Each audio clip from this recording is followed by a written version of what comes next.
Imagine living in a country where your child, playing with a metal ball they found in their own backyard, could suffer great harm when it explodes in their hands.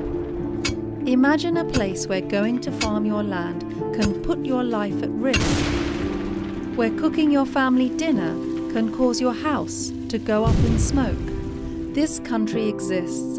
It is not at war, but yet millions of people are living there with the daily threat of unexploded ordnance. Welcome to Laos. On June 9, 1964, US Air Force fighter jets dropped the first bombs on Laos. It was the beginning of a 9-year secret war aimed at destroying the North Vietnamese supply routes along the Ho Chi Minh Trail and stopping the emerging communist forces within Laos. Between 1964 and 1973, 580,000 US bombing missions took place in the skies over Laos. This equates to a plane load of bombs being dropped every 8 minutes, 24 hours a day for 9 years. At the end of the war, more than 2 million tons of bombs have been dropped on Laos, making it the most heavily bombed country in the world per capita, a staggering title that it still holds to this day. Most of the ordnance was dropped in the form of cluster bombs. Released in casings, cluster bombs are designed to split open mid-air, ejecting up to 670 individual submunitions, each the size of an orange. Just one cluster bomb could distribute enough submunitions to blanket an area equivalent to several football fields, killing or maiming anyone in their path. However, their destruction did not end there.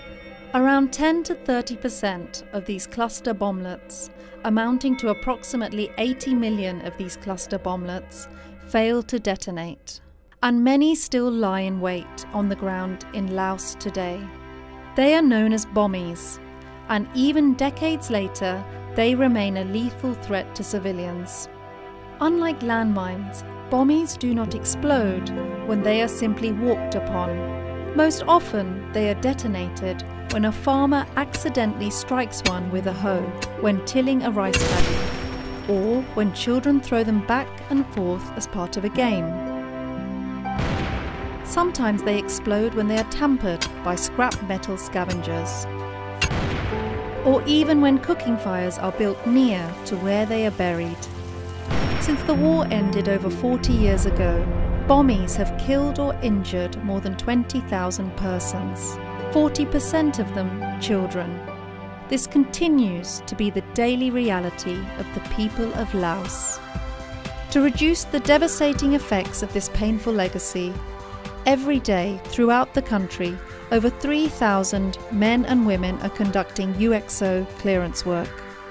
Thanks to their work, as well as ongoing mine risk education programs, the number of new casualties has dropped significantly over recent years, from 302 in 2008 to 42 in 2015.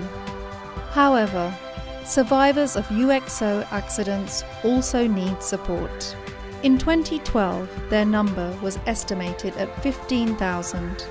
Many of them are amputees, requiring medical, rehabilitative, and psychosocial services over the course of their lifetime. With the financial support of institutional and private donors from around the world, COPE and its governmental partner, the Center for Medical Rehabilitation, are able to assist about 1,000 persons with physical disabilities and mobility impairment every year. In the years to come, funding permitting, they hope to provide even more free, high-quality prosthetic devices to UXO survivors throughout the country. This war has had long-lasting effects on the development of Laos. We cannot change the past, but we can try and ease the present for UXO survivors and contribute to a better, safer future for the people of Laos.